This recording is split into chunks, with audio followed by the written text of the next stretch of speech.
Assalamualaikum warahmatullahi wabarakatuh. Selamat pagi.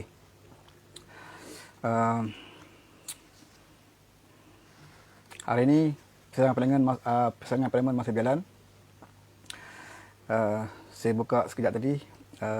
Datuk Seri Najib sedang berucap sekarang ni 1 jam setengah masa dia peruntukkan kepada Datuk Seri Najib berucap. Ya. Saya dengar sebahagian daripada ucapan beliau. Dan ucapannya turut diganggu 2 kali oleh jurutong, ya. Maka kecoh sekejap di parlimen. Dan kebanyakan apa yang disentuh oleh Datuk Seri Najib adalah perkara isu berkenaan dengan bajet yang turut telah disentuh oleh Ketua Pembangkang semalam oleh Datuk Seri Anwar Ibrahim, ya. Moratorium KBSP, ya, tentang PKPB Sabah, ya, tentang peruntukan untuk negeri Sabah dan sebagainya. Jadi banyak yang disentuh oleh Najib telah pun turut disentuh oleh Ketua Pembangkang Datuk Seri Anwar Ibrahim, ya. Hampir samalah kebanyakannya yang disebut oleh Datuk Seri Najib. Cuma dalam ucapan Datuk Seri Najib hari ini ada beliau patutnya tidak boleh, ya, dalam ucapannya menyentuh tentang mengungkit kembali tentang kerajaan Pakatan Harapan, ya. Jadi bila beliau sentuh tentang kerajaan Pakatan Harapan dahulu, sudah pastilah ada ahli parlimen dari Pakatan Harapan yang akan bangkit, terutama jurutong yang betul-betul berada di belakang, kalau kita lihat dalam parlimen belakang Najib, ya. Jadi bila disentuh tentang Pakatan Harapan, jurutong bangun, ya, mempertikaikan tentang fakta dan apa yang disebut oleh Datuk Seri Najib, ya. Bila jurutong bangun 2 kali, maka ahli parlimen pada penyokong Datuk Seri Najib mempertikaikan. Dikata semalam sewaktu Datuk Seri Anwar berucap, kita orang tak kacau, kan? Betul, ya. Semalam sewaktu Ketua Pembangkang Datuk Seri Anwar Ibrahim berucap, yang mencelah hanya seorang, saya rasa, daripada Barisan Nasional, iaitu Ahmad Maslan. Yang selainnya daripada PH lah, ya, yang mencelah, bertanyakan soalan, ya. Bukan isu Datuk Seri Anwar Ibrahim berucap semalam tidak ada gangguan dan sebagainya. Kerana Datuk Seri Anwar Ibrahim semalam berucap tidak menimbulkan satu provokasi, ya. Sepanjang ucapan Datuk Seri Anwar Ibrahim semalam, kalau kita lihat, beliau sedikit pun tidak sentuh tentang Najib, ya. Beliau sedikit pun tak sentuh tentang zaman Najib memerintah, zaman BN memerintah, kan. Kalau Anwar nak sentuh, banyak perkara yang Anwar boleh sentuh, ya, tentang satu NDB contohnya, ya, SRC dan sebagainya, ya. Tapi Anwar tidak menyentuh kerana Anwar tahu yang memerintah sekarang ni adalah kerajaan Tebuk Atap Muhyiddin. Jadi buang masa kalau Anwar nak cerita tentang kerajaan zaman Najib, kan. Sekarang kita nak tolak, yang kita nak bahas adalah bajet di zaman Perikatan Nasional di bawah Muhyiddin, kan. Zaman Najib dah berlalu, bahkan Najib pun telah diterima salah satu kesnya telah pun dijatuhkan hukuman, ya, oleh mahkamah di peringkat rayuan, tapi hukuman telah pun dijatuhkan, dipati bersalah, tunggu rayuan. Dan Anwar tak sentuh pun tentang Najib semalam, tak sentuh pasal BN. Jadi sebab itulah sepanjang ucapan Anwar itu tidak ada orang yang dari penyokong Barisan Nasional UMNO yang rasa marah, ya, provokasi dan sebagainya, ya. Jadi Anwar fokus kepada kerajaan semasa, kerajaan yang memerintah sekarang, kerajaan yang membentangkan bajet sekarang ni. Tetapi hari ini Najib cari penyakit lah, ya. Beliau bahas tentang bajet bawah kerajaan Perikatan Nasional, tapi beliau bawa cerita zaman PH dulu macam ni. Kalau betul tak apa, ya. Banyak yang diceritakan oleh Najib tak betul. Sebab itu yang jurutong bangkit, kan. Jadi kesilapan Najib di situlah. Sepatutnya beliau tak perlu cerita pasal zaman PH. Kerana kalau beliau nak pertikaikan bajet sekarang lah, kan. Zaman PH memerintah dulu, kamu telah pun berbahas tentang bajet bawah Pakatan Harapan. Jadi kalau kamu cerita pasal zaman PH, jadi akan timbul lah, ya, gangguan sepanjang ucapan. Jadi Najib tak pandai sebenarnya, kan. Patutnya hari ini beliau tidak perlu diganggu. Sepatutnya Najib berucap hari ini, kan. Tetapi beliau sendiri memilih untuk nak provoke ahli parlimen di PH dengan cerita-cerita mengarut beliau, maka beliau dapat gangguan. Jadi tak perlulah orang ni ahli parlimen daripada UMNO menyatakan Najib bercakap kena ganggu, Anwar bercakap tak kena ganggu. Sebab Anwar bijak. Itu beza dia. Sebab Anwar tahu buat apa dia nak cerita zaman-zaman UMNO. Sebab kita nak bahaskan ni bajet kerajaan sekarang. Kalau kita cerita zaman-zaman dulu, banyak kisah, banyak skandal yang boleh ceritakan oleh Anwar Ibrahim. Itu pun dah pernah Anwar ceritakan. Ya? Bahkan Najib tadi bawa mahkamah. Bila bawa mahkamah, terserah pada mahkamah lah. Satu kes dah sangkut. Tunggu rayuan. Banyak kes lagi. Ya? Terserah pada mahkamah. Sebab itu Anwar tidak lagi menyentuh Najib, tidak lagi menyentuh Zaimidi. Ya? Jadi benda tu dah serah pada mahkamah. Anwar bukan jenis macam Tun Dr. Mahathir. Dendam peribadi. Orang dah masuk mahkamah pun duk cerita lagi Mahathir ni. Duk kata Najib, duk kata Zahid dan macam-macam kan. Anwar, dia bercerita bila sewaktu kita jadi pembangkang, Anwar dedahkan skandal-skandal dah bila perkara itu dibawa ke mahkamah, dapat hukuman, sama ada bersalah atau tak bersalah, itu soal lain. Kan? Tapi Najib ini penyakit lah.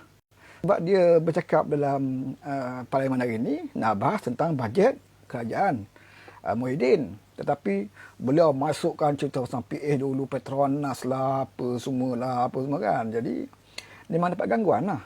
Itu kesiapan Najib hari ini. Itu yang saya nak beritahu. Jadi saya tak dengar habis. Sebab pun dah separuh dah kan. Yang nak diucapkan oleh Najib.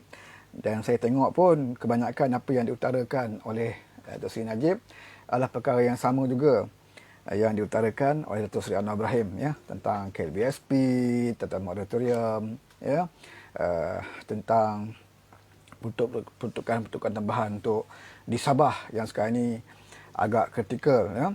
Di Sabah lah kita lihat sampai ada penduduk, ya, penduduk sampai dah berkumpul, dah emosi, ya, berkumpul membantah PKPB dan sebagainya, ya. Jadi saya rasa kerajaan kenalah, ya, mendengar cadangan-cadangan yang dikemukakan sama ada oleh Pakatan Harapan ataupun cadangan-cadangan baik yang dikemukakan oleh UMNO, ya, sama ada daripada Datuk Seri Najib dan sebagainya, ya. Ada yang baik daripada cadangan Datuk Seri Najib. Apa masalahnya kalau kerajaan Perikatan Nasional boleh, ya, mendengar, ya, dan boleh menerimanya, tidak ada masalah. Begitu juga cadangan daripada Datuk Seri Anwar Ibrahim sendiri dan beberapa cadangan daripada ahli parlimen yang turut berbahas malam dan juga pada hari ini. Jadi saya rasa sepatutnya hari ini sama ada daripada UMNO, Barisan Nasional, kalau nak bahas di parlimen hari ini, fokus kepada kerajaan yang sekarang ini. Ya, kita nak cerita tentang bajet COVID, dikatakan bajet COVID, ya. Kita kena bahas tentang bajet itu, ya. Apa yang kurang, apa yang perlu ditambah, apa yang perlu dibatalkan, ya. Dan saya kalau kita lihat di banyak, ya, kenyataan-kenyataan dari pimpinan sama ada dari PH ataupun daripada UMNO sendiri membantah tentang peruntukan yang begitu tinggi, ya, kepada jasa, ya. Jadi benda ini satu cadangan yang saya rasa PH dan juga daripada UMNO sendiri selari, ya, satu pandangan yang selari, walaupun kita tahu di zaman UMNO dulu jasa ini digunakan, kan. Kita tidaklah mengungkit.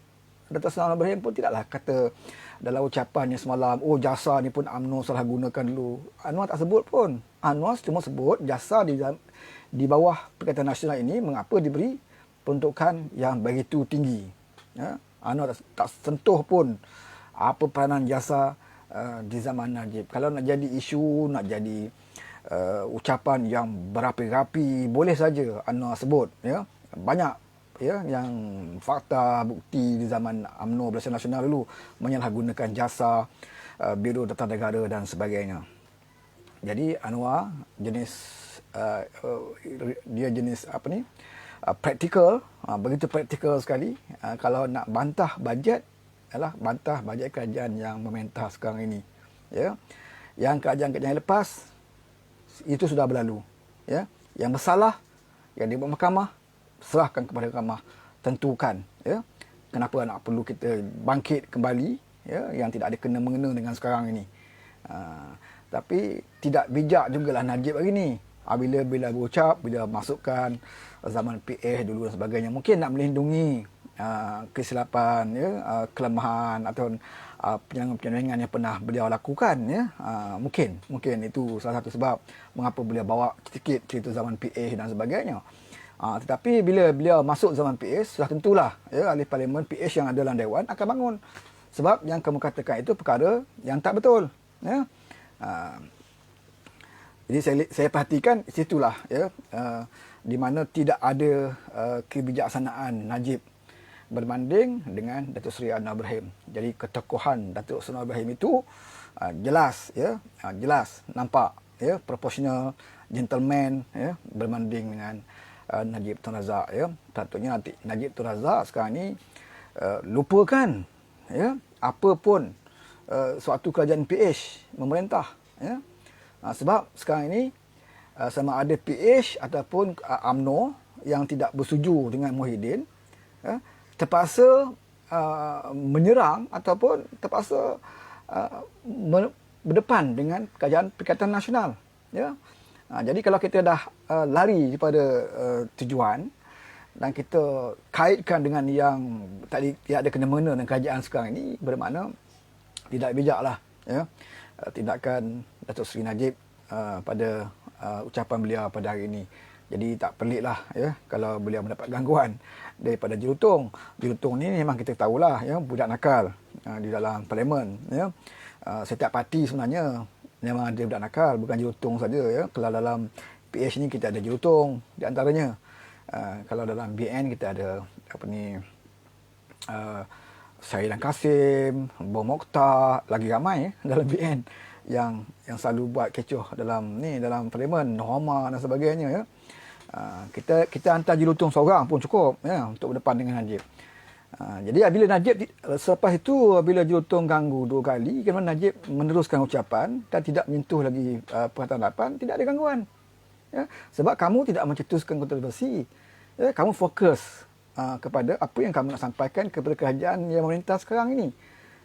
Bila sentuh Perkhidmatan Harapan, maka dia dapatlah, kan, berdepan dengan budak nakal, duduk belakang dia, kan. Biasalah. Okey. Jalajen. Jalajen kerja ini, Jalajen.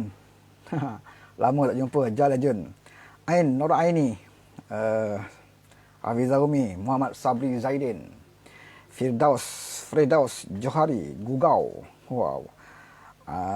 Harminder Singh, Abdul Rahman Barudin, Hamizan Yusof, Aidil Bahari, Rosli Lobawi, Poniah Das, Mat Ahmad Yani, Nur Aidi Ahmad, Ahmadin Raja, Aizam Amishar, Tok Ucu, Karim Kara, Nur Nilam, Muhammad Arifin Ripin, ya, ramai kan kawan kita. Okey, Hizam Ma'asih, Assalamualaikum tuan. GB tengah merapu dalam dewan ni katanya. Waalaikumsalam. Hizam, saya pun tengok tadi, lama juga saya dengar ucapan, ya. Sebab tu saya katakan kebanyakan intipati yang disebut oleh Datuk Seri Najib adalah intipati yang disentuh juga oleh Ketua Pembangkang. Tidak ada masalah, ya. Mungkin pandangan, pendapatnya adalah sama, kan. Tapi bila beliau lari sikit daripada topik, beliau cerita pasal Ketangan Perkhidmatan Harapan, maka beliau mendapat gangguan. Ini kesilapan Najib lah, ya. Tidak ada kebijaksanaannya, ya. Hizam Ma'asih, okey. Zakaria Muhammad Zain, panah juga telinga. GB buat karangan, kata Bibi Sabariah, ya. Okey. Zakaria Muhammad Zain, panah juga telinga Datuk Seri Najib, katanya, ya. Assalamualaikum, Datuk Ibrahim terbaik, kata Bibi Sabariah. Waalaikumsalam. Asrahwan tengah bekerja sekarang ni, okey, di Kajang. Syaril di Kuantan. Roslina Ahmad. Syaril ada kat mana? Dekat pejabat pejabat negeri ataupun dekat pejabat pusat khidmat di Indrapura. Orang ada 2 pejabat ni, ya. Abdul Rahman Baharudin, Hamizan Yusof, okey. Kita nak tunggu hari pengundian, itu adalah hari yang paling penting. Kita nak tengok sama ada kerajaan Perkhidmatan Nasional peka ataupun tidak dengan cadangan, teguran yang dibuat oleh Datuk Seri Anwar Ibrahim selaku Ketua Pembangkang, dan juga cadangan yang dibawa oleh Datuk Seri Najib yang sedang berucap sekarang ni. Mungkin masih lagi berucap, dia ada satu jam setengah untuk beliau berucap. Okey, Bibi Sebelah GB buat karangan katanya. Ya. Ya, sebenarnya saya tidak teruja dengan ucapan Najib. Semua saya nak tahu, saya dengar sebahagian daripada yang beliau ucap daripada, saya nak tahu apa yang beliau nak kemukakan. Ya. Jadi bila saya dengar, kebanyakannya adalah apa juga yang kita cadangkan, ya, yang dibawa oleh Datuk Seri Anwar Ibrahim. Ya. Seperti mana yang saya sebut tadi. Ya. Jadi bila beliau tidak ada idea agaknya, jadi beliau sentuh tentang kerajaan PH. Jadi bila dia sentuh kerajaan PH, dia dapatlah ubat dia kan. Jelutong ada kat belakang dia. Okey, Syam, Assalamualaikum. Lawan dia tak lawan katanya, ya. Okey, Ahmad Syaril, dia katanya berada di pusat khidmat negeri. Oh, dekat Kuantan lah, ya. Okey, salam dengan orang dekat pejabat, ya, SUK kita. Dan juga SU kalau ada dekat pejabat, salam banyak-banyak. Zaman COVID, PKPB ni saya dah tak pergi dah ke pejabat negeri, ya. Kalau tak penting tak pergi lah. Sekarang ni meeting pun banyak pakai Zoom sekarang ni kan. Okey. Sekarang ni parlimen sampai pukul 2. Saya sebenarnya pun tidak berapa nak setuju juga kalau Jelutong ganggu ucapan, ya.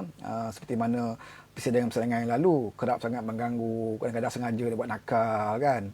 Sebab apatah lagi sekarang ni masa begitu singkat, ya, sampai pukul 2 ya. Sampai pukul 2 bersidang. Jadi kalau ada gangguan akan melibatkan masa kepada pembahas-pembahas yang lain. Tetapi terpaksa jugalah Jelutong bangkit apabila Najib merepek tentang kerajaan PH dan sebagainya, ya. Jadi tak betul lah. Mungkin Najib sebenarnya niat dia nak smash Tun Dr. Mahathir, ya, sebab Tun Dr. Mahathir jadi Perdana Menteri zaman PH kan. Mungkin tujuannya nak mengenakan Tun Dr. Mahathir, ya, bukan nak mengenakan Anwar. Pasal dia tahu Anwar sewaktu zaman PH, Anwar bukannya pegang jawatan dalam kerajaan, dan dasar-dasarnya zaman PH banyak ditentukan oleh Tun Dr. Mahathir dengan kabinet dia, ya.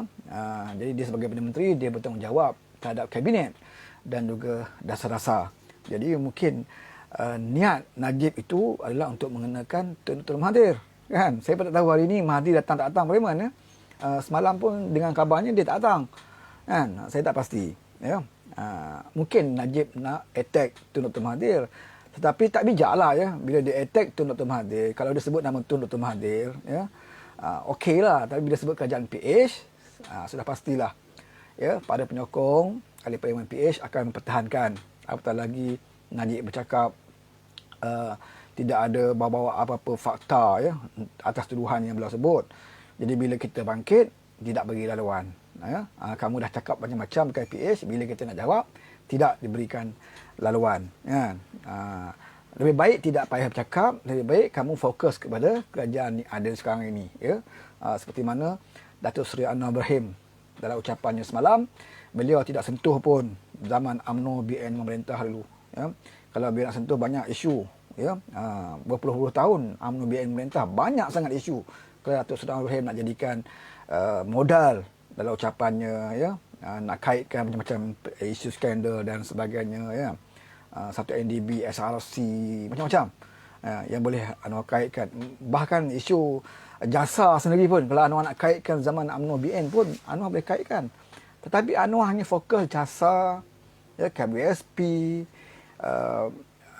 bank dan sebagainya, Petronas dan sebagainya adalah di bawah Kerajaan Perkhidmatan Nasional. Kerana kerajaan ini yang mentah dan kerajaan ini yang bentangkan bajet, ya. Jadi buat apalah Anwar nak bawa masa dalam ucapannya nak sebut kerajaan-kerajaan yang lalu, kan. Tapi Najib ini dah banyak buang masa dia sebut kerajaan PH, dan terpaksalah berdepan dengan gangguan daripada Jelutong yang berada di belakang tengkuk dia. Jelutong duduk belakang dia, ya. Okey. Bibi Sebelah kata Datuk Seri Anwar Ibrahim adalah seorang yang profesional, betul, ya. Okey. Zakaria Ahmad Zain kata, Saifuddin kata dia tak tahu hal jasa. Ni Saifuddin Abdullah, ahli parlimen Indra Mahkota. Dia kata dia tak tahu hal jasa, ya. Padahal jasa ni di bawah kementerian beliau, ya. Kalau dia tak tahu, maknanya dia tak buat kerja lah, ataupun dia tidur selama ini, ataupun ada orang lain, ya, semburit ke kan, yang buat kerja untuk dia, ataupun jual nama dia dan sebagainya, ya. Jadi bila Saifuddin kata dia tak tahu, itu membuktikan kelemahan beliau sebagai seorang menteri yang tak tahu apa-apa berlaku dalam kementeriannya, ya. Tapi semalam dalam ucapan bahas oleh Datuk Seri Anwar Ibrahim semalam, ya, siapa yang tonton TV tiba-tiba terputus. Sedang elok Datuk Seri Anwar bercakap, sedang banyak poin Datuk Seri Anwar Ibrahim bercakap, tiba-tiba siaran terputus, ya. Awani pun terpaksa ambil daripada YouTube ganti. Begitulah, ya. Hebat Saifuddin Abdullah ni, kan. Belum ada jasa belum dapat peruntukan pun lagi, tapi inilah mainan yang telah mula dimainkan, ya, oleh kerajaan pintu belakang ni, ya. Jadi kita berharap agar kerajaan Perikatan Nasional ini teruskan bajet yang mereka rangkakan ini supaya kita boleh tolak, ya.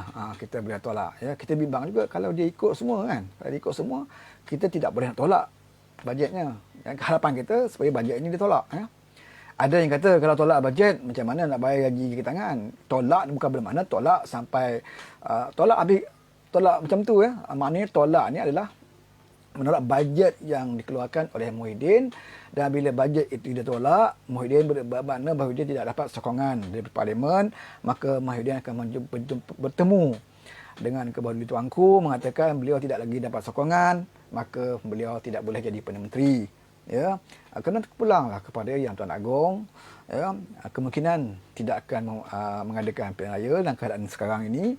Kemungkinan dilantik Perdana Menteri yang pada pemikiran, pendapat, kepercayaan Tuanku adalah seorang ahli parlimen yang mendapat kepercayaan majoriti di dalam parlimen untuk menjadi Perdana Menteri, ya. Ada juga berpendapat mengatakan Tuanku kemungkinan akan lantik seorang Perdana Menteri interim, ya. Kalau Perdana Menteri interim itu, kita nak tengoklah siapa yang nampak berkebolehan ataupun ada pengaruh untuk nak jadi Perdana Menteri interim. Kalau letak Muhyiddin juga sebagai Perdana Menteri interim, bermakna tidak ada apa-apa lah, tidak ada perubahan, ya. Nak letak Tengku Razali, seorang yang tidak ada pengaruh sebenarnya, ya. Usahakan pengaruh di luar negara.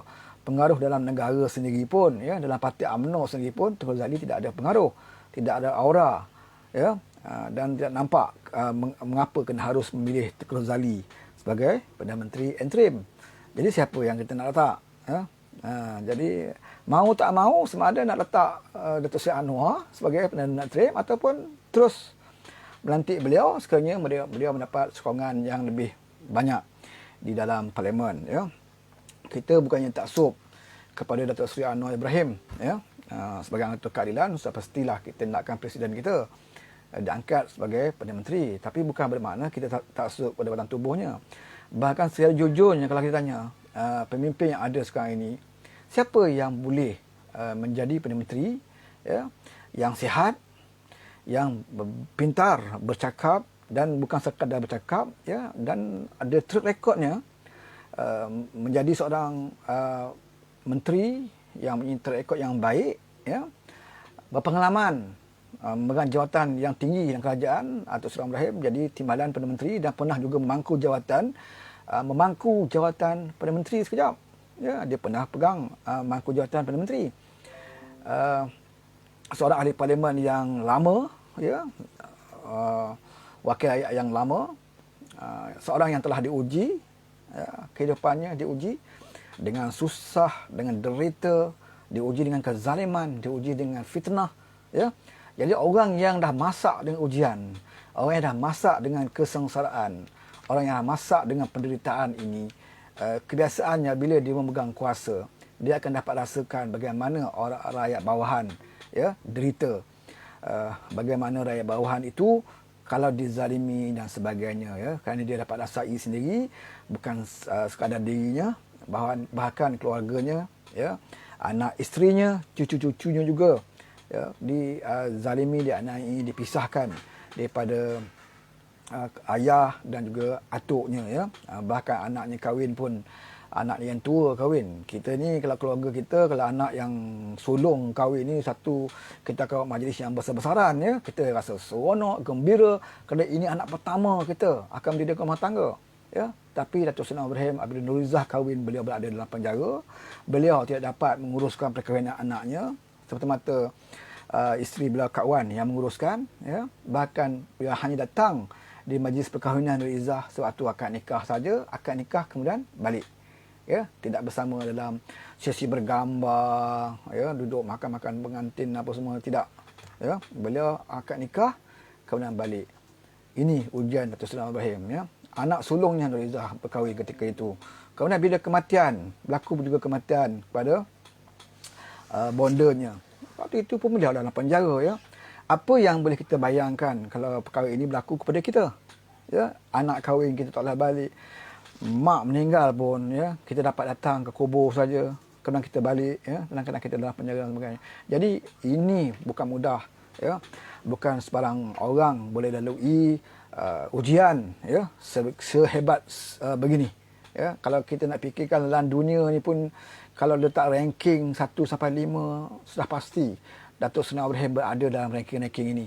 Ya, seorang pemimpin yang melalui dugaan yang hebat, ya, fitnah, ya, kezaliman, bukan sekadar fitnah, dipukul, ditumbuk, disepak, diterajang dan sebagainya, ya. Bahkan dari segi ujian politik, begitu juga, ya. Dalam politik beliau setapak lagi nak jadi Perdana Menteri, ya, dipecat, kemudian berada dalam Parti Harapan, lagi satu tapak lagi kita yakin beliau akan jadi Perdana Menteri, ya, kerana kita yakin dengan dengan kejujuran, ya, dengan keikhlasan Pakatan Harapan ketika itu, tapi tetap juga dikhianati, ya. Sebab apa dikhianati? Sebab kita ada dalam pimpin Pakatan Harapan ini orang yang tidak pernah jujur, ya, tidak pernah jujur dan ada sikap yang sentiasa berdendam, busuk hati, ya, terhadap Datuk Seri Ibrahim. Ya, jadi beliau laluinya dan melaluinya dengan tenang, ya. Saya rasa kalau sebarang orang biasanya dia akan tarik diri dalam politik, ya, kecewa, ya, banyak kali, ya, dianiai, banyak kali dikhianati. Lebih baik beliau bersara, ya, beliau tidak ada masalah kerana beliau ahli parlimen, isterinya pun ahli parlimen, anaknya pun ahli parlimen, beliau tidak ada masalah untuk hidup. Bahkan beliau boleh cari wang lebih banyak, ya. Kalau seperti mana sewaktu beliau mula-mula dulu pernah jadi pensyarah di sebuah universiti luar negara, ya, pendapatan yang banyak, ya, beliau perolehi, ya. Beliau boleh hidup begitu. Tetapi baginya, ya, apabila beliau mencetuskan reformasi ini berpuluh tahun daripada tahun 98, beliau mencetuskannya, ya, beliau tidak akan puas hati sekiranya apa yang beliau perjuangkan itu tidak dapat beliau laksanakan. Sebab itu beliau terus berjuang, terus bersama kita, dan sebab itulah kita terus bersama dengan Parti Keadilan khususnya, ya. Sebab Datuk Seri Ibrahim sanggup tunggu, Datuk Seri Ibrahim sanggup, ya, menempuh segalanya, ya. Takkanlah kita yang tidak ada mendapat dugaan, ya, ujian seperti mana beliau, kita dah kecewa, ya. Sepatutnya kita terus, kita tidak boleh menjadi seperti beliau, tapi kurangnya kita beri support, ya, beri sokongan dan bantu sekadar mana kemampuan yang kita boleh bantu untuk beliau, ya. Jadi kalau beliau dapat jadi Perdana Menteri, ya, dan kita rasa puas hati kerana beliau dapat apa yang beliau idamkan, bukan jawatan itu, ya, iaitu beliau idamkan adalah perjuangan reformasi ini hendak dilaksanakan di dalam negara kita ini, ya. Sampai ke peringkat apa lagi yang kita nak beliau lakukan, ya. Beliau dah korbankan dirinya, beliau dah korbankan kejayaannya dahulu, beliau dah korbankan jawatannya, bahkan beliau dah korbankan keluarganya, ya, tinggalkan keluarganya bertahun-tahun dalam penjara, ya. Beliau korbankan, ya, kasih dan sayangnya kepada ibunya, ya. Ayahnya, ibunya meninggal, ya, dalam keadaan beliau dizalimi, dianiayai, ya. Apa lagi yang kita nak harapkan Datuk Seri Ibrahim korbankan? Sampai ke peringkat beliau mencari sokongan ini, ya, di luar daripada Parti Harapan, dan sokongan yang beliau perolehi itu beliau nyatakan secara terbuka, bukan secara rahsia-rahsia, bukan secara sulit-sulit, beliau nyatakan secara terbuka, beliau ada sokongan. Apa yang beliau lakukan? Beliau bawa pergi temu dengan Kebawah Duli tuanku. Apa lagi kita nak buat? Nak suruh beliau pergi memaksa kepada tuanku? Tak mungkin. Ya? Jadi setakat itu kerja yang beliau lakukan. Bila istana delay proses ini, sudah pastilah ya, dalam politik ini satu saat itu betul berharga. Ya? Satu saat adalah satu peluang ataupun satu perkara yang boleh untung ataupun rugi pada orang politik dengan masa satu saat ini.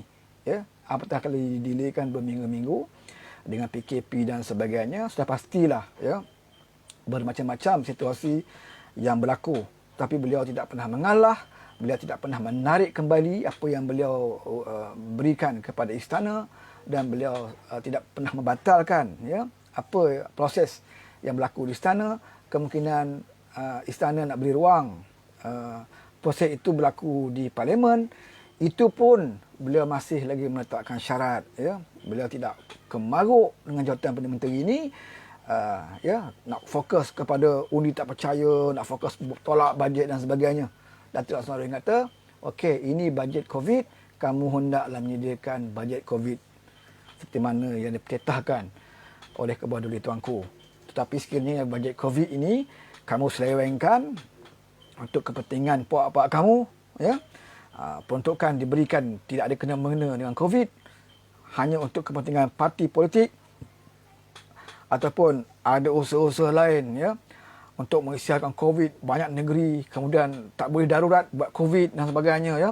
Jadi ini ya, Datuk Seri Ibrahim dah beri amaran semalam, sekiranya kamu gagal untuk nak tunjukkan kepada kami ya, pemangkang khususnya, tentang keikhlasan kamu untuk membuat bajet ini khas untuk kebajikan rakyat menghadapi COVID, maka terpaksalah ya, bajet ini ditolak ya. Bermakna Datuk Seri Ibrahim tidak menerus menolaknya. Kalau tanya kita di bawah ini, kita akan kata tolak. Ya, tolak. Sama ada apa yang kamu bentangkan itu baik atau buruk, kena tolak. Sebab apa? Datangnya daripada kerajaan yang tidak kita berikan mandat. Ya. Kita punya alasan begitu. Ya, bila kerajaan itu tidak diberikan mandat, dinaik jadi kerajaan bukan melalui pilihan raya, melalui pengkhianatan, ya, apa yang kamu berikan kepada kami ya, dianggap sebagai pemberian yang tidak ikhlas. Ya. Sebab kamu memberikan bajet yang tidak berhak sepatutnya kamu berikan. Kamu berada dalam jawatan yang tidak berhak sepatutnya kamu berada di situ. Ya. Kamu mengambil hak orang. Ya. Kamu mengambil hak orang kerana kamu menggunakan kuasa itu untuk kepentingan kamu. Ya. Mungkin sikit-sikit kamu bagi wang tunai kepada beberapa orang, ya, ke beberapa perkumpulan, beberapa rakyat, dan kemudian kau minta rakyat menyokong kamu. Sedangkan kamu perolehi jawatan itu melalui cara yang tak betul. Jadi kalau tanya kita, kita minta ditolak. Tapi Datuk Seri Ibrahim bukan begitu. Ya. Beliau seorang yang masih lagi mempunyai sifat, ya, maknanya boleh bincang, boleh runding, walaupun dah khianat, ya, dah khianat, tapi kita bagi lagi masa, boleh bincang, boleh tak kamu buat macam ni bajet, boleh tak kamu buat macam ni. Saya tak tahulah macam mana ya, nak cari pemimpin seperti Datuk Seri Ibrahim ini ya, sentiasa mengalah, kadang-kadang pengikut pun jadi macam meluhat. Oh, kenapa ni Datuk Seri Ibrahim ni terlalu mengalah sangat ya. Kalau dulu dengan Tun, mengalah dengan Tun ya. Sampai peringkat Tun kata nak macam ni, oh tak apalah Tun, buatlah. Oh, Tun nak macam ni, buatlah. Oh, Tun kata nak jadi Perdana Menteri lepas epek, buatlah. Tun kata, oh tak payah tarikh lepas epek, terpulang pada saya lah jadi Perdana Menteri. Oh tak apa Tun, buat. Pulang pada Tun lah, nak tak tarikh. Ya? Nak masuk dalam kubur nanti, nak masuk dalam lubang lahat tu, masa tu sign tarikh. Kan? Itu pulang pada Tun. Apa lagi yang kita harapkan?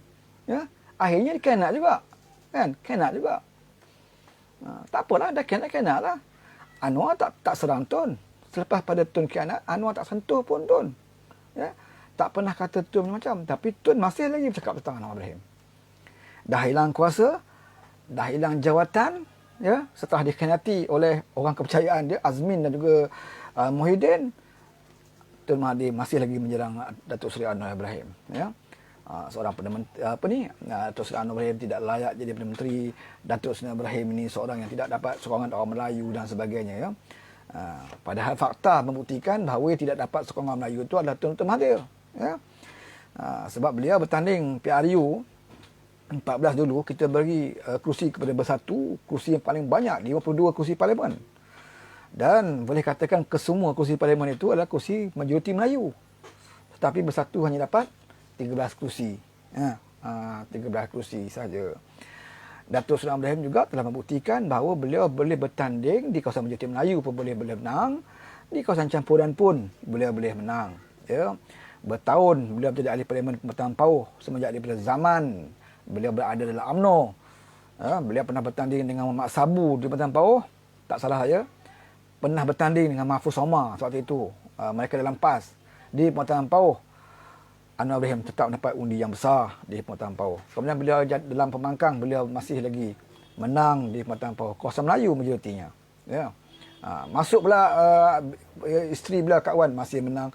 Masuk Nur Izzah masih juga menang, ya. Kerana Anwar pindah pula pergi ke Port Dickson, kawasan yang bercampuran di sana, beliau masih juga menang. Inilah pemimpin yang hantar ke mana beliau boleh menang. Cuba Haji Hadi kita hantar ke Port Dickson, ataupun Haji Hadi kita hantar ke Bentong, kan? Haji Hadi ni dulu kita tak pernah keluar daripada Terengganu. Hebat Mak Sabu lagi. Mak Sabu ni dulu dalam PAS, waktu Mak Sabu dan timbalan Presiden PAS, di mana saja parti suruh dia pergi. Ya, beliau dapat undian besar di Kedah ketika itu sebagai ahli parlimen, tak salah saya di Kuala Muda ke mana, ya. Beliau menang. Kemudian beliau dipindahkan bertanding sampai peringkat bertanding di Terengganu. Bertemu 3 penjuru dengan makcik seorang tu, kan. Mak Sabu kalah, ya. Hantar ke mana-mana pun dia pergi. Dia pernah dihantar ke Pematang Pauh, masa tu bertemu lawan Datuk Seri Anwar Ibrahim, Mak Sabu pergi. Bermakna banyak tempat Mak Sabu bertanding atas arahan parti, ya. Jadi orang ni berani lah, bermakna dia berdepan, tak kisah di mana-mana pun beliau akan bertanding. Tapi Presiden PAS Haji Hadi sebut dengan saya, ya. Kalau siapa tahulah di mana Haji Hadi pernah bertanding luar daripada Marang. Marang, ya. Marang Ru Rendang, ya, berpuluh tahun kat situ. Tak keluar-keluar, kan. Jadi tak bolehlah kata dia pemimpin hebat, ya. Duduk berkokok gelanggang sendiri, kemudian duduk pelekehkan orang, kan. Dr. Mahathir pun pernah bertanding di Kota Star, ya. Kemudian Kota Star, Kuala Pasu, dan bertanding je dengan Kawi. Okeylah, ada juga kan berpindah. Tapi yang jadi Marang. Dun Ru Rendang. Parlimen Marang. Marang pun dia pernah kalah dulu, saya ingat. Jadi pernah kalah dengan Dr. Azmi, ya, Azmi Bakar ke apa. Di Terengganu. Allahyarham lah, ya. Dengan pemimpin UMNO di Marang. Beliau pernah kalah di Marang, ya. Cuma beliau banyak tak pernah kalah di Dun Ru Rendang, kalau saya, kan. Sampai hari ni, ya, itulah kampungnya di Marang, kan. Jadi kalau Marang ni nak keluar dari Malaysia, memang layaklah Haji Hadi tu jadi Perdana Menteri Marang, kan. Okey, itu ceritanya. Kuala Kedah. Tu dia, Kuala Kedah. Siapa tadi? Muhammad Hazwan Mak Yusof, dia kata Kuala Kedah. Maksudnya Mak Sabu ni, kan. Mak Sabu bertanding di Kuala Kedah. Okey. Terima kasih Muhammad Hazwan Mak Yusof. Saya ingat lagi, ya, masa Mak Sabu masa tu dapat sokongan yang kuat di Kuala Kedah. Sepatutnya kalau kita fikirkan dia sebagai orang yang kanan dalam parti PAS waktu itu, sepatutnya boleh kekal lah kat situ, kan. Kenapa dipindahkan, ya? Nanyalah dia kalau dikalah, kan. Dia dah bina kekuatan, dah bina pengaruh, tetapi dipindahkan. Dan bila dipindahkan, dia kalah, kan. Tapi Mak Sabu ikutlah arahan parti, walak, kan. Ikut masa tu arahan parti. Jadi main kat situ lah, kan. Main kat Marang. Lepas tu lekehkan orang, kan. Dia duduk Marang lah, kan. Duduk Marang, kan. Sampai ayam, kambing, itik kat Marang semua kenal dia. Pasal terlampau lama sangat dia duduk kat situ, kan. Mungkin kalau kita pergi Marang, mungkin dah maju lah ni. Pasal duduk jadi ahli parlimen situ. Mungkin Marang sekarang ni dah ada lah, ya. Bandaraya yang hebat-hebat, kan. Kemajuan di Marang tu semua, kan. Kemungkinan lah, kan. Beliau pernah jadi Menteri Besar, pengalamannya, ya. Menjadi Menteri Besar sepenggal.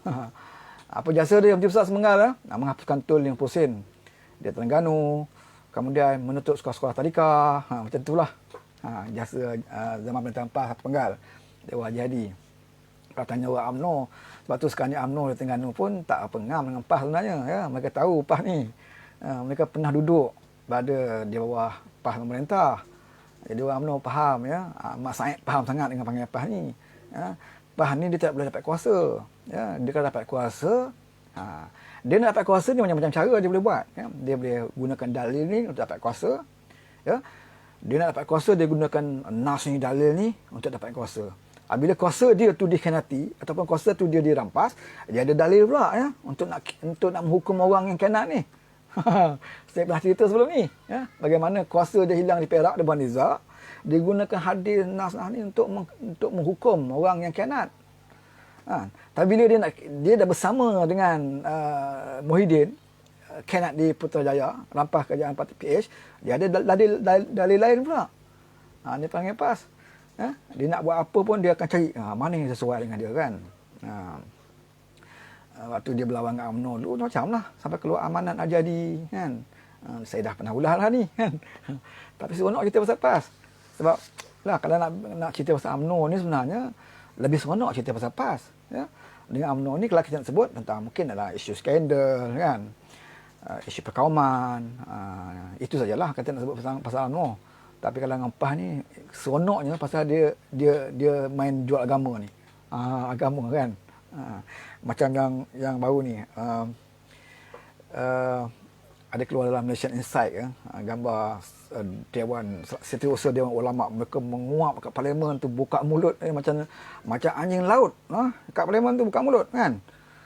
Tak tutup mulut.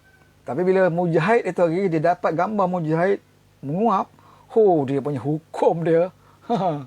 Dia punya dalil dia menghukum Mujahid ini kalau Menteri Agama nak buat Islam apa, akhlak, moral, adab menguap pun tak reti. Wah, hebat. Kan? Tiba bila time dia menguap, macam mana? Tapi kalau kita tanya dia ada dalil dia. Dia ada dalil dia. Kalau kita menguap dalam keadaan darurat, dibenarkan tanpa tutup mulut. Dia ada tu kan. Sekarang ni darurat kan, sekarang ni isu darurat. Jadi dia kata sebutlah, saya menguap dalam parlimen itu hari bukannya apa, dalam keadaan darurat tuan-tuan. Jadi bila kita dalam darurat, bukan saja kita boleh makan daging babi, kita juga boleh menguap tanpa menutup mulut. Dia kan keluar dalil tu. Sebab tu dengan PAS ni seronok. Saya dulu selepas saya bersara dalam tentera, parti yang pertama yang saya rapat adalah parti PAS. Ya, bukan parti PKR. Cuma saya tak isi borang lah. Tak isi borang jadi ahli. Tapi banyak program PAS saya dengar, saya ikut. Ya. Mana-mana pun program PAS di kawasan Pahang ni dan di mana-mana yang hebat-hebat. Ya, besar program saya pergi dalam program PAS. Cuma saya tak isi borang ya. Mungkin Allah selamatkan saya tidak mengisi borang PAS. Tuan-tuan bayangkan kalau saya isi borang dulu, mungkin saya seorang cyber trooper yang walaon yang akan mengkapirkan tuan-tuan di dalam Facebook kan. Saya akan jadi macam alhamdulillah, saya bersyukurlah kerana saya diselamatkan daripada terpengaruh dengan parti yang jual agama ini ya. Tetapi saya bersyukur kerana saya pernah berada dalam parti PAS sewaktu di era almarhum Ustaz Fadil Nur, sewaktu almarhum Tok Guru Ni Aziz ya. Saya situ banyak pengalaman ya. Di situlah saya dapatlah sikit petikan-petikan Al-Quran yang selalu dibaca, yang selalu dialun-alunkan oleh pemimpin PAS dalam surat ceramah ya, sampai kita boleh hafal. Berapa mukadimah dia, ucapan dia keluar mukadimah dia. Sampai kita boleh hafal. Ni bagusnya dulu zaman Tok Guru Ni Aziz dulu kita ikut kan. Wala tarkanu ilal ladzina zalamu fatamassakumun nar. Wahai tuan-tuan kata dia, janganlah kamu cenderung kepada orang-orang yang zalim, kelak kamu akan dibakar api neraka. Cenderung pun tak boleh tuan-tuan kata. Apatah lagi kalau kita mengundi. Cenderung pun tak boleh. Apatah lagi kita mengundi. Ya, maka dibawalah satu kisah zaman dahulu seorang raja yang zalim. Saya pun lupa dah nama dia. Siapa ingat tolong tulis kat komen. Saya lupa dah nama dia. Seorang raja yang zalim yang jubahnya terkoyak. Ya. Dan dia pergi ke bandar-bandar mencari tukang jahit untuk menjahit jubahnya. Semua tukang jahit tidak mahu menjahit ya, kerana ada fatwa yang mengatakan jahit jubah pemimpin zalim itu pun boleh masuk neraka. Jahit jubah pun boleh masuk neraka. Oh, ini yang dijaja oleh pemimpin PAS dan ceramahnya. Kan? Saya ingat lagi kisah tu. Kan? Saya ingat lagi kisah tu. Cenderung pun tak boleh. Sekarang ni tuan-tuan bukan cenderung. Siap bawa bendera tu. Tak bertanding pun tak apa. Bawa bendera, ya, kibar bendera Dacing Baghdad. Ya. Kibar bendera keris telanjang tak bersarung. Sambil bertakbir. Allah Akbar, bawa Dacing Baghdad. Kan? Sebab tu saya kata, politik ni bila kita letakkan agama, ya, agama dengan politik tidak boleh dipisahkan. Memang tidak boleh. Ya. Agama dan politik tidak boleh dipisahkan. Kerana agama inilah yang akan membatasi kita dalam apa saja tindakan kita dalam politik. Ada batasan agama yang akan menentukan. Tapi kalau kamu guna agama itu untuk kepentingan parti kamu, itu yang tak betul. Ya. Bila rugi pada kamu keluarkan nas.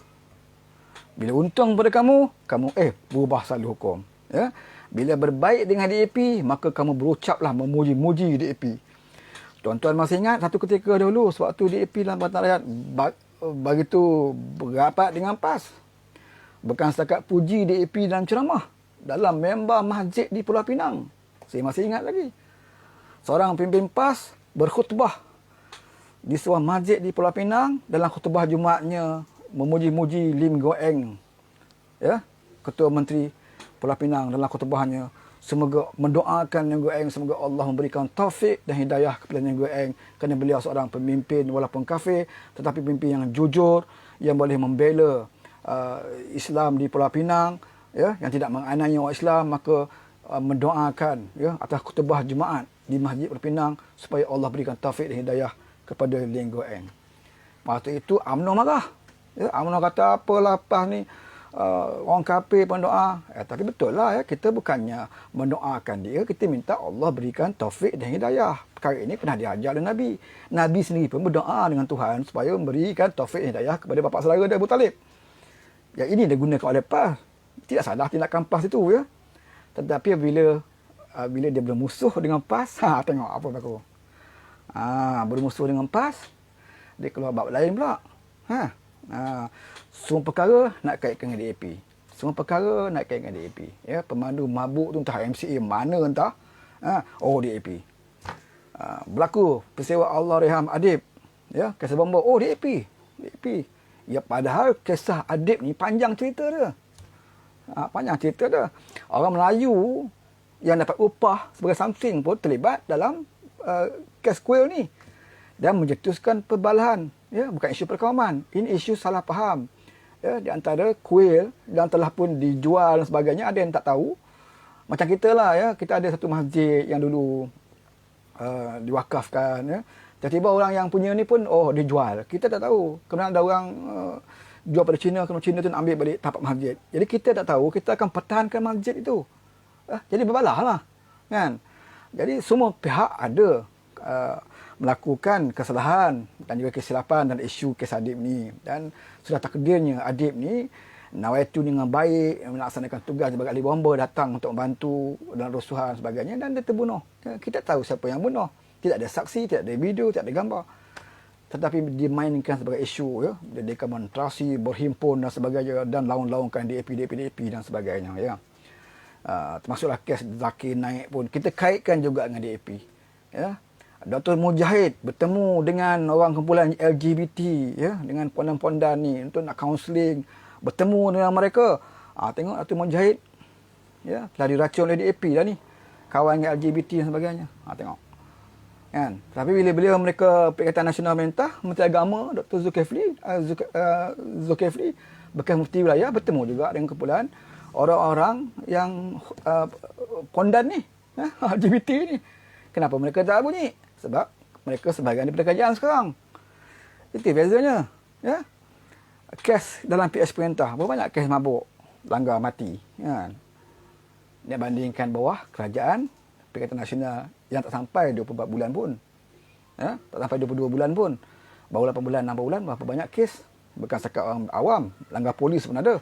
Mabuk punya pasal. Kenapa tak berdemo? Sebab mereka berada dalam kerajaan ini sekarang. Sebab tu saya nak bagi tahu, ya, dengan lebay ni lagi bahaya daripada UMNO. Lebih baik dengan UMNO lagi kan. Kalau dengan UMNO ni kalau dia buat salah, dia menyeleweng, kita nampak kata kesalahan dia. Dan dia tidak pernah menggunakan hukum untuk mempertahankan apa yang beliau buat, ya.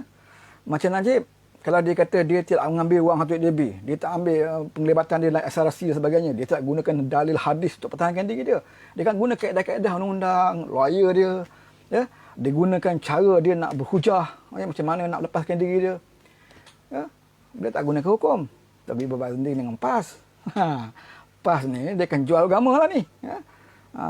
Suatu kerajaan Perak dikhianati, ya, dikhianati dengan 3 adun, ya, lompat pergi ke menyokong belah Najib, ya. 2 daripada PKR, 1 daripada DAP, lompat tumbang kerajaan Webiniza, ya, tumbang khianat. Waktu itu maka meroyanlah ustaz-ustaz PAS, ustaz Derih ke, jadi, ya, orang bising, berlawan ceramah-ceramahnya, mengutuk sekeras-kerasnya pengkhianatan yang berlaku di Perak. Sepatutnya diminta bubar Dewan Undangan Negeri, bukan secara merampas. Ini khianat. Gaji Menteri Besar nanti adalah gaji haram. Wakil rakyat yang dilantik, exco dilantik di Perak itu adalah dapat gaji yang tidak halal, ya, kerana merampas mandat rakyat. Ketika itu kita menuntut diadakan pilihan raya di Perak, serahkan kembali kepada rakyat. Ketika itulah, ketika kerajaan mereka waktu Webiniza tumbang, maka berhimpunlah dia bawah pokok, ya, persidangan Dewan Undangan Negeri bawah pokok ketika itu. Kemudian berbaring-baringlah mereka dengan jubah dan serbannya, ya, di jalan-jalan raya depan istana untuk menghalang angkat sumpah Zamri selaku Menteri Besar daripada UMNO di Perak ketika itu. Sebab apa? Nak menghalang sebuah kerajaan khianat dibentuk di Perak, maka mereka berbaring di jalan raya. Kalau dah dilanggar ketika itu, maka mati syahidlah mereka. Itulah saudara saya katakan, ya. Jadi Tuhan tunjuk pada kita, parti PAS ni parti yang akan parti dia tidak ada beza dengan parti MCA dan MIC sebenarnya, ya. Sebuah parti politik saja. Ya, cuma bezanya dipimpin oleh orang Melayu, orang Islam, dan majoritinya ahli-ahlinya adalah orang Melayu dan juga Islam. Itu je, ya. Dari segi cara berpolitik tidak ada lagi dah, ya, nak pegang kepada ijma' ulama, qiyas, Al-Quran, hadis, tak ada. Dia akan ikut apa yang dia rasa benda ni untung pada dia, dia akan gunakan Al-Quran, ya. Sebab tu bila kerajaan kita PH perintah, ya, macam-macam Al-Quran keluar dalam parlimen, macam-macam hadis keluar dalam parlimen, ya. Yang perempuan seorang ni latar panjang ni pun dengan jubah labuh dia tu, ini kerajaan PS ni, apa ni, pramugari ni tidak menutup aurat, hidang arak dalam kapal terbang. Anthony Locke pun jawab, dia kata itu Air Asia bukan kerajaan punya, itu swasta punya. Kerajaan tidak boleh nak menetapkan undang-undang pemakaian hak yang di syarikat penerbangan swasta. Kita cuma boleh bagi cadangan, beri nasihat, tapi kita tak boleh memaksa undang-undang tentang pemakaian bagi pramugari syarikat penerbangan swasta. Anthony Locke cakap dengan baiklah, cara hujah. Kalau macam tu buat apa jadi kerajaan, tidak ada kuasa. Sedap cakap. Bila jadi kerajaan, ada dia bunyi. Ya. Dr. Zailah latar panjang, ada bunyi tentang pramugari. Tak ada. Tak ada. Sebab tu kata selama ni walaon betul-betul kena tipu. Sebab tu saya kata, orang yang mengaji agama tinggi, ya, orang yang mengaji banyak kitab, usrah, pengajian, rajin, ya, mungkin mereka mempunyai ilmu yang tinggi dari segi agama, ya. Tapi politik bukan begitu. Kamu lagi banyak kitab agama yang kamu belajar, belum tentu kamu orang yang boleh, ya, menangani kaedah, ya, cara politik. Ya, politik ni jauh ke depan, kadang-kadang tidak ada dalam kitab pun. Ya. Dalam kitab ni hukum-hukum yang patut kamu ikut. Tetapi kaedah masalahnya tidak diajar pun dalam kitab. Ya. Kalau ada dalam kitab tu disebut masalah cara nak menyampaikan satu perkara, dah lama dah RU 355 ni Haji Hadi dah buat. Hudud dah lama dilaksanakan. Ya. Sebab dalam Quran tak cakap macam mana satu persatu nak laksanakan. Ya, kalau semua Quran cuma beritahu, okey Islam hukum macam ni, macam ni. Kalau kamu jadi kajian, kamu kena buat macam ni. Cara nak buat, kaedahnya kena pandai lah. Nak laksanakan hudud, hukumnya wajib. Semua orang tahu hukumnya wajib. Satu dunia bagi yang mengaku orang Islam, mengaku hukum itu wajib. Tapi ada tak diajar tentang cara kamu nak, bila memimpin jadi negara, macam mana nak buat hudud? Ada diajar? Tak diajar. Macam semayang juga. Semayang, solat wajib. Al-Quran dia sebut solat. Dia ada ajar tentang kaedah-kaedah. Dalam hadis, cek dalam hadis lah. Ya? Tentang macam mana bacaan dia, rokok, sujud dan sebagainya. Macam tu juga dalam istilah hudud. Ya? Ada dalam hadis. Ada kaedah-kaedahnya, tidak ada sebut dalam hadis. Kerana ia terpulang kepada pemerintah.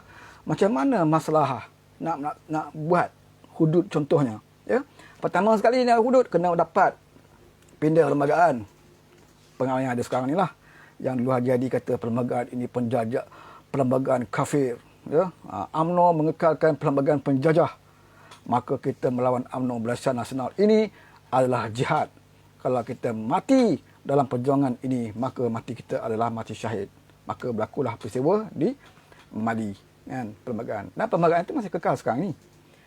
Dalam perlembagaan, ya, adakah perlembagaan ini bercanggah dengan hudud? Ya, itu kita serahkan kepada orang yang pakar dalam bidang ini. Kalau perlu pindah perlembagaan, perlu pindah perlembagaan. Nak pindah perlembagaan, apa ya? 2/3 majoriti dalam parlimen. Adakah kamu yakin orang muka Islam akan sokong? Tak yakin. Kalau kamu tak yakin, kamu dapatkan ahli parlimen yang ramai daripada Islam. Kenalah berbaik dengan orang. Tapi kalau kamu duk kapirkan orang, ya, duk membaruakan orang sesama Melayu, bukan nak cari orang kafir Islam. Orang Islam pun kamu nak kafirkan. Masa bila kamu nak buat hudud? Kerana orang semakin jauh daripada kamu. Macam sekarang ni ya. Macam sekarang ni. Apa yang kita bantah tentang kajian perkhianatan, kamu pergi sokong. Kamu sokong kajian perkhianatan. Itu jelas. Kamu nak kata kamu menyokong itu adalah halal. Kalau begitu, kajian Perak itu adalah yang dirampas oleh UMNO itu hukumnya halal. Kenapa dulu kamu kata haram? Kenapa sekarang ni bila kamu lakukan, jadi halal? Perkhianatan tetap perkhianatan. Tak kira lah berlaku di peringkat pusat atau berlaku di peringkat negeri. Tindakan kamu tu, sepatutnya bila kerajaan Pakatan Harapan itu tumbang, akibat daripada tun letak jawatan dan perkhianat masuk, sepatutnya kamu sebagai parti Islam, kamu ada majlis syura, bincang dulu majlis syura. Sekarang kita nak buat macam mana? Perdana Menteri letak jawatan. Kan? Nak nanti Perdana Menteri baru ke macam mana? Kalau kita nanti Menteri baru, kena calon satu Perdana Menteri baru. Kan? Letaklah Haji Hadi ke, kan? Mata Senik ke. Tak kisahlah, calonkan daripada parti PAS. Sebab kamu nak buat hudud kan, kenalah pegang kerjaan. Atau paling kurangnya kamu kata, tak payahlah kita terlibat dengan pengkhianatan ini. Kita jangan bersama dengan pengkhianat. Kita sebagai parti Islam, kita naklah tunjukkan bahawa kita satu parti yang bermoral, beradab, tidak akan menjadi kerajaan tanpa mendapat sokongan rakyat. Maka kita jumpa agung, kita beritahu pendirian PAS adalah untuk membubarkan parlimen. Ya, seperti mana yang kamu pernah sebut di Perak dulu, ya. Kamu minta Sultan Perak bubarkan Dun Perak. Tak payah lantik Zamri Kadir, ya. Kerana cara khianat ni kamu tak restu. Kamu minta dengan Sultan Perak untuk bubarkan Dun. Tapi bila ada Putrajaya sekarang ni kamu tak minta pun untuk bubarkan parlimen. Bahkan kamu menyusup masuk dalam golongan orang khianat ini semata-mata nak jadi menteri. Kan?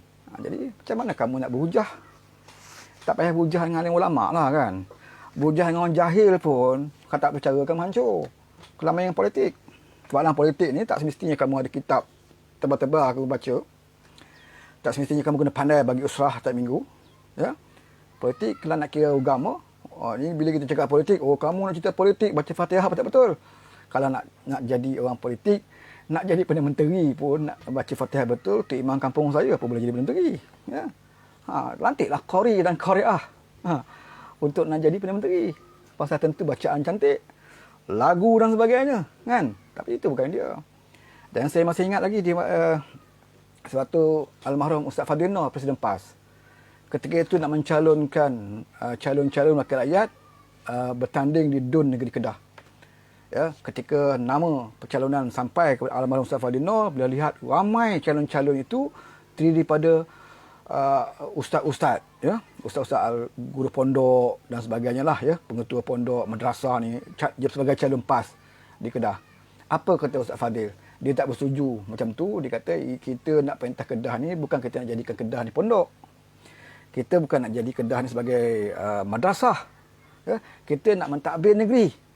Jadi kita kena cari calon-calon orang yang ada kemahiran ekonomi, orang yang tahu sebut pasal ni kan. Tahulah sikit-sikit bahasa Inggeris kan, tentang nak ialah mentadbir negeri. Ya, nak menguruskan ekonomi rakyat sebagainya. Kalau kita hantar guru pondok semua, dia jadi menteri besar. Pasal ekonomi, adakah dia tahu? Kita tak kata semua guru pondok tak pandai. Tapi takkanlah semua guru pondok. Itu maksud Ustaz Fadil bahawa kena ada ya, orang ni kemahiran di sini, orang ni kemahiran. Jadi sama-sama berganding bahu. Bab agama kena ada, orang ekonomi kena ada dan sebagainya. Sebab kita nak mentadbir negeri, bukan nak mewujudkan sekolah madrasah. Kalau kita nak tubuhkan satu sekolah madrasah, sekolah pondok, betul. Ya, temudugalah orang hafiz, ya, orang hafiz Al-Quran, hafal Quran, kita temuduga untuk bekerja sebagai guru dan sebagainya. Jadi ini yang dimaksudkan oleh almarhum Ustaz Fadil Noh. Jadi pemikiran Ustaz Fadil Noh tu betul, ya. Itulah cara pemikiran Islam yang sebenarnya, ya. Tapi bila kita berdepan dengan orang wal-on sekarang ini, dia kata bila kita berhujah dengan dia sikit, dia tak nak pergi. Dia kata apa? Kamu tak payah pertikailah ulama. Berapa kitab yang kamu karang? Berapa buku yang kamu karang? Kalau kira karang buku, Tamajalis lagi banyak. Pernah baca buku novel Tamajalis kan? Berapa siri Tamajalis? Buku kisah hantu. Kan? Syed Hussein Alatas. Saya lah peminat buku-buku politik Syed Hussein Alatas. Ya? Banyak buku. Kalau nak kena pandai nak kira karang buku, maka hebat. Kan? Jadi bila kita berhujah, dia kata, oh, kamu berapa banyak buku kamu karang? Kan? Al-Fatihah baca betul-betul kan. Sedangkan dalam pimpin PAS bukannya semuanya fasih baca Fatihah pun. Boleh baca Fatihah lah, tapi tak boleh katakan baca Fatihah yang betul. Ramai pimpin PAS baca Al-Quran tak betul juga. Kan, bukan tajwid pun ramai. Jadi jangan nyanduk inilah kan. Oh, kamu boleh bahasa Arab, tak boleh bahasa Arab. Mazli Malik boleh cakap bahasa Arab, apa masalah? Mujahid boleh cakap bahasa Arab, apa masalah? Kan?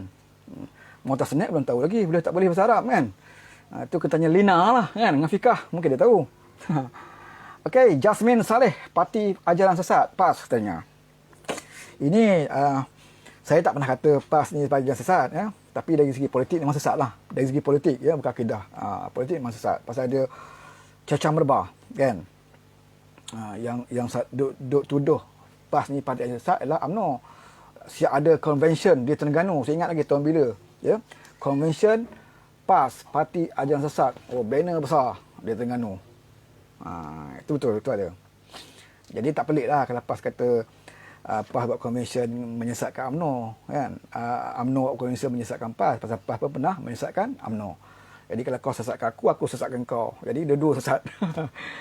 Itulah ceritanya kan. Lepas tu salahkan DAP kan. Sekarang ni tak ada DAP pun. Lihatlah keadaan yang ada sekarang kan. COVID-nya, PKPB-nya, ya. Hari ni buat keputusan untuk tidak sekolah dalam masa tempoh 24 jam, buat keputusan tutup sekolah, tak payah sekolah. Pahang yang tidak ada terlibat dengan PKPB pun, sekolah pun tak tutup. Perlis, Kelantan dan Pahang tidak terlibat dalam lockdown ni. Tetapi sekolah tutup. Bagi notis 24 jam je. Kan? Kelang kabut. Ada tu dah bayar duit van sekolah lah. Dah bayar dah untuk awal bulan ni. Van sekolah, ferry, bas sekolah, bayar van sekolah, dah bayar. Tiba-tiba tahun depan mau nak sekolah. Kan? Yang tukar kantin lah, yang jaga kantin pun dah beli barang dan nak meniaga besok pagi buka sekolah. Besok pagi dah tak tahu sekolah pula. Macam mana barang meniaga dia kan. Jadi banyaklah nak cerita sebenarnya kan. Tak ada DAP pun. Ya. Dalam kerajaan sekarang ni tanpa DAP, tapi inilah cara pentadbiran yang ditunjukkan ya oleh Perikatan Nasional ya. Sebab tu saya kata Tuhan akan tunjukkan kepada kita juga satu hari nanti parti yang mana sebenarnya yang berjuang untuk rakyat, yang ikhlas ya, yang tidak menjual agamanya ya, dan tidak menjual kaumnya ya. Sebab tu bila dulu Azmin Ali dengan celupanya, ya, mengaitkan COVID dengan PH sampai peringkat kerja Tuhan tentang nyawa manusia pun, ya, Azmi Ali nak jaga. Kalau PH perintah lebih lama, ramai lagi akan mati kerana COVID katanya, ya. Sekejap, ya, sekelip mata Tuhan tunjukkan sekarang ini, ya. Bandingkan dengan kita 22 bulan, bandingkan baru 8 bulan, ya, 8 bulan atau 9 bulan, apa yang sudah jadi pada negara kita, ya. Nak lantik Timbalan Perdana Menteri pun tikial-kial sekarang ni. Kerajaan apa tidak boleh nak lantik Perdana Menteri? Timbalan Perdana Menteri tak boleh lantik. Terpaksa bagi Menteri Kanan sampai 4 orang, kan? Sebab tak mahu mereka berebut.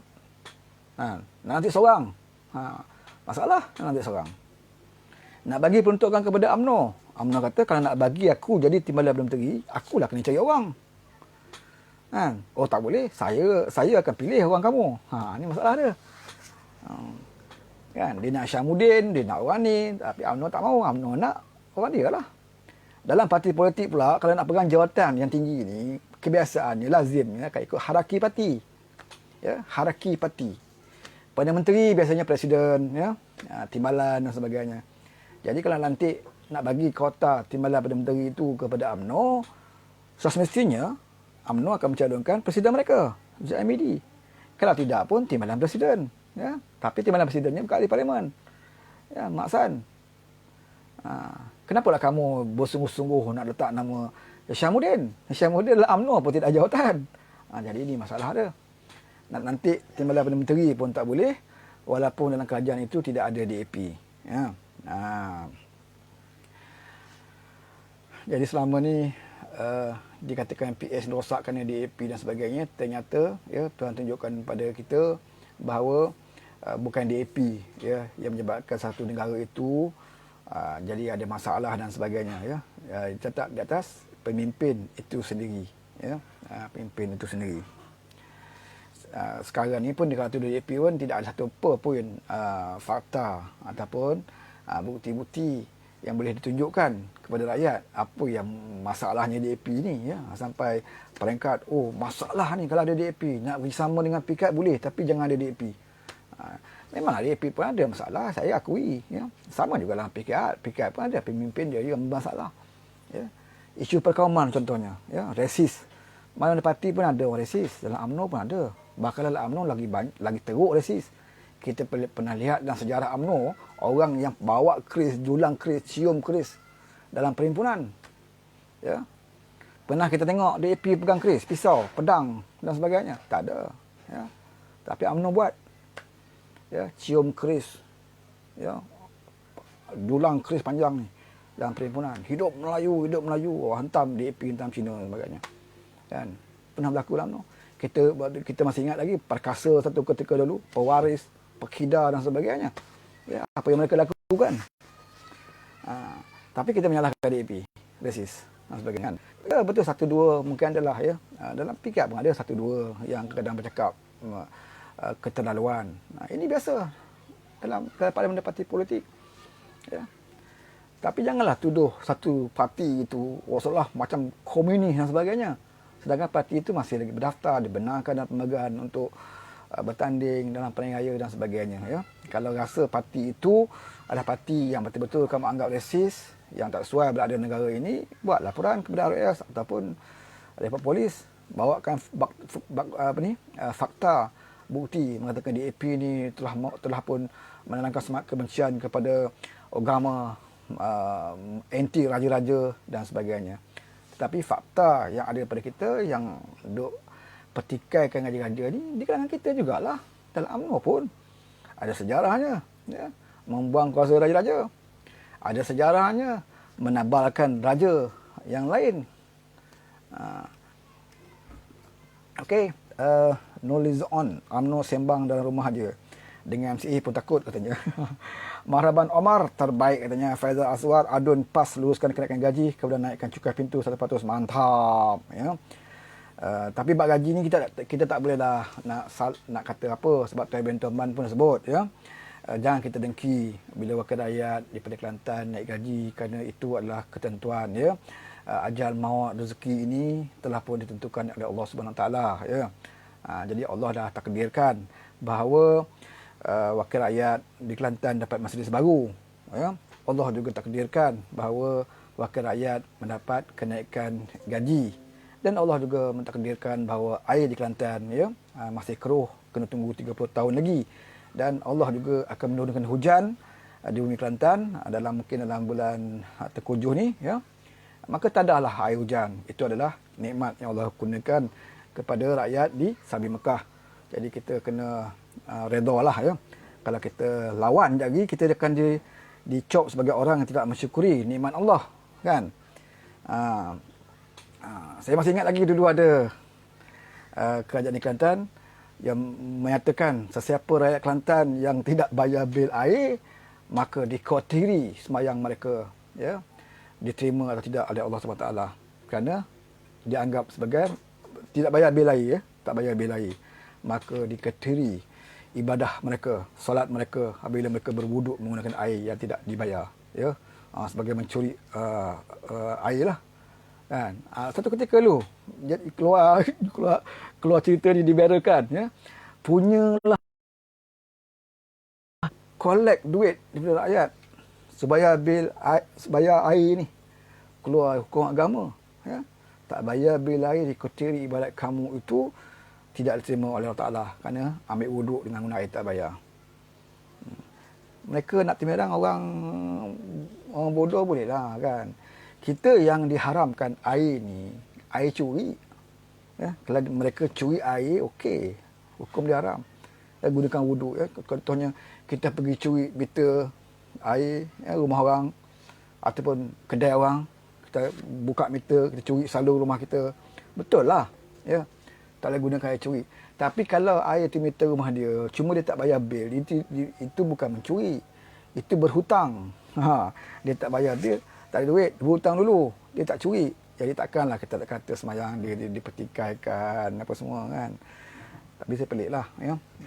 Sampai tahap tu kita nak minta duit orang supaya bayar air ya.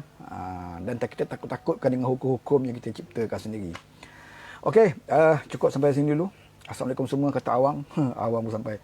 Okey. Marhaban Omar, Azman Idris, Rosli Labawi, Jambu Barakah, Hadizul, Anaki, Ina Mazuki, Yok Tanjung, Muhammad Karim Azul, okey. Lin JB, Rosmi Dijenggo, Muhammad Nur, Habib Eagle, ya, Nazar Salim, Asrahwan, Muhammad Syahiruddin, ya. Okey, terima kasih banyaklah kawan-kawan yang sempat sembang-sembang kita pada tengah hari ini. Selamat menjamu selera, selamat makan tengah hari saya ucapkan kepada kawan-kawan yang tengah bekerja, nak bertugas ya. Sekarang ni kita tunggu perkembangan selanjutnya ya, tentang situasi politik yang semakin lama semakin pening kepala kita nak fikir, kan, dengan COVID-nya, dengan PKP-nya, dengan belanjawannya ya. Dan kita harapkan pengakhiran kepada kemelut yang berlaku dalam negara kita ini akan berakhir, dan kita sentiasa mendoakan ya agar Allah berikan keringanan ya, beri kemudahan ya, laluan ya kepada pemimpin kita Datuk Seri Anwar Ibrahim untuk melalui negara kita, bukan untuk diri beliau tetapi untuk rakyat keseluruhannya, kerana tidak ada lagi yang kita dapat lihat pemimpin yang boleh kita harapkan ya untuk menguruskan negara kita ke arah yang lebih baik lagi di masa akan datang. Okey, sekian. Assalamualaikum warahmatullahi taala wabarakatuh. Jumpa lagi. Bye bye.